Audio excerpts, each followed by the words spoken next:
Howdy folks, it's me, Manic Mark, coming to you with Record Find. Record Find today.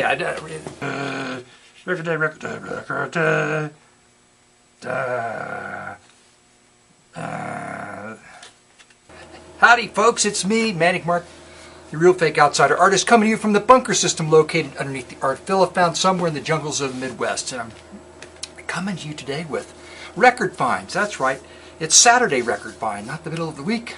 It's a Saturday run, and it was not good. It was not good. All my usual watering holes were dry, except for my favorite record store, which is, it seems like it may be just a touch picked over. Let's just go right to the record finds, okay? First is, I have no idea. It's a double record set from the Philippines. Everything is in Filipinian. I did a lot of driving. Oh, I got to tell you a story about things being picked over. So I drive all this way and I go to the Goodwill, and I have to drive all this other way and I go to St. Vincent de Paul, and they've been, it's like 50 cents a record, okay? They don't have a lot of records at all, but there's usually always been a couple there anyway. I go in and I'm looking through all these records and I get down to the bottom, and here's an Xavier Cugat, a 78 box set. I didn't even open it, and I'll tell you why. It had a lovely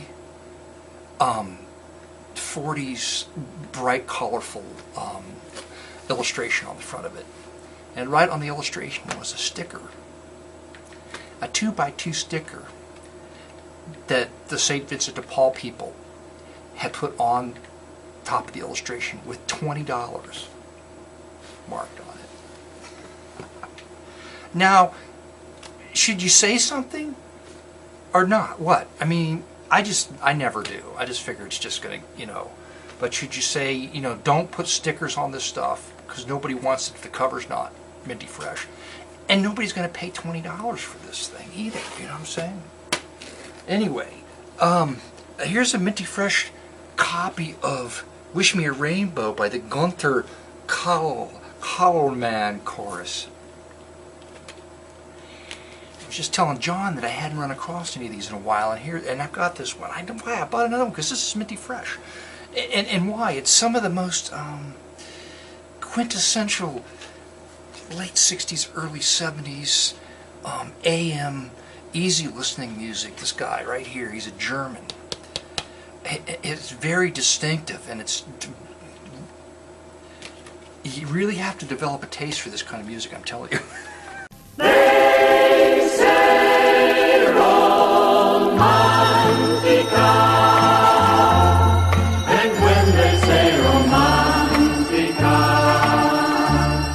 they hold each other tight beneath the bright Venetian skies. I was romantica,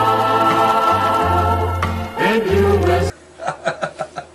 On the Rondo label, a very nice looking organ, some guy playing in the Richmond, Virginia mosque. Is it a mosque? He's playing an organ in a mosque. Now this looked interesting, still in shrink. Here's a guy standing in the living room, very poorly composed snapshot. This atomic clock poking him in the face in the background. I love to tell the story of unseen things above, of Jesus and His glory, of Jesus and His love.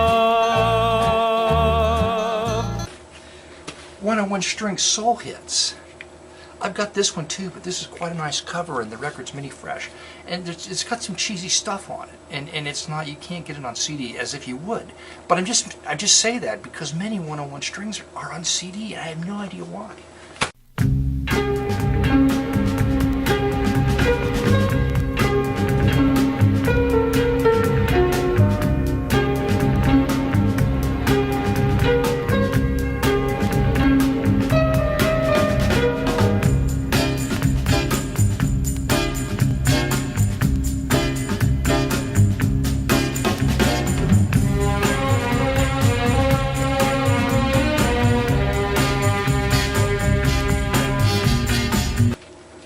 This was a cool record right here. I'm not saving the best for last. Why is he doing this? See that? It's like, you can see it, the little horn moving up and down. It's like one of those magical postcards with the eagle, the wing, the wings flop up and down, rhythm and motion. I listened to like part of the first track, and it just sounds pretty. It's pretty cool. Electronic. I bought Electronic Music Volume maybe 2 last week or so, and he had Electronic Music Volume 5, and on the same label, which is Turnabout, Electronic Music, scintillating. Woo! Okay, go on. Cut all that out. A Mark Denny that I didn't have. Hawaii Goes a Go-Go. That should be excellent. Mark Denny's later stuff, not as popular as his earlier stuff, but I think it's just as good. This is a little pricey, but I bought it anyway. Come to Hawaii, because it's the Enoch Light.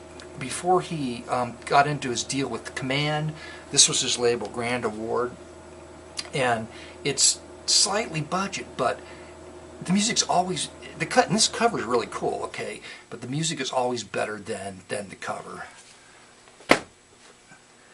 And last week I showed you the Batman, Neil Hefti Batman, the theme from Batman, and I know that, of course, everybody knows it. It's ingrained in your psyche, the theme from Batman. But I didn't know what to expect out of the rest of the album. But I just got to say, if you get a chance to get the Neil Hefti Batman album, it's like kind of a grayish cover with the big Batman logo on it. Every song on it's just killer. It's just a killer space age album. I highly recommend it.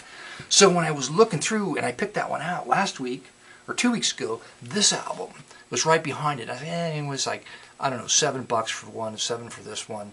But so I left it. But I don't cut all out anyway. There we're back. Now we're back, and and I'm sure this album's going to be as good. I hope it's going to be as good. Naked City, great cover on this. I don't know what to expect from it, and I don't know when it was released. This the mid-60s, early 60s, mid-60s, I don't know. But it was kind of a cool, gritty cover. I expect some gritty, sort of private investigator, cop music, TV type music.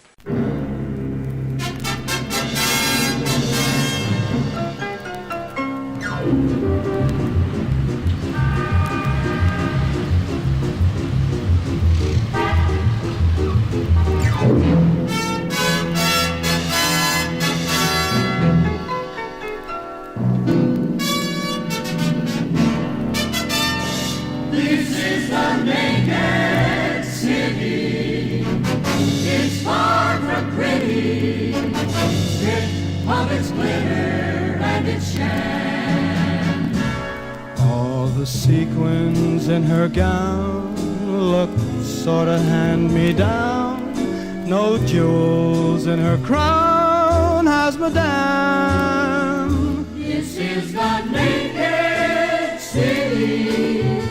She shows no pity. Her closest friend she might betray.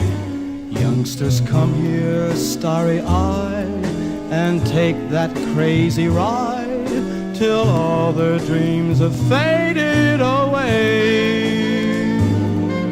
The cymbals keep crashing, switchblades keep flashing. It's a magic lantern show. The screens aren't romantic, the tempo's too frantic. Don't know why I love it so. This is a naked city. It's far from pretty, but even ugly as it seems, still it suits me like a glove. It's all I'll ever love.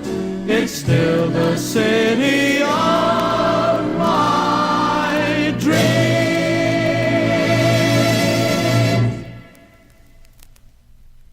You got Joe Maisie and his chordmen. I've got a Joe Maisie and his Quarterman album, and I couldn't remember if I liked it, but this cover was so nice. Morton Gold, I haven't seen this one, brass and percussion, but it's a lovely cover, and it's from the late 50s, it's 1958, lovely cover. Some of his earlier stuff, you know, great covers, but I'm just not I don't get too pumped up over it. But you never know. George Shearing album with one of his Capitol, he made a whole series of records on Capitol that featured stunning women on the cover, and they're collectible, if not for the music, if for the covers. And last but not least, I guess I should say this, I saved it's not unique, but the best for last is Julie London. Julie London, Sophisticated Lady. Whenever I find one of her albums for a reasonable price, I buy it because she is absolutely fabulous. If that's not good, I don't know what I'm going to go with next. But I'll pick out something. You know I always do. That's it. I wish I had a better sign-off. I just don't. I don't have a better sign-off. I need that because when you're not afraid, I need to have a thing that says, stop and, you know, it's record day, yay! Record day, record day, record day. It's record day today.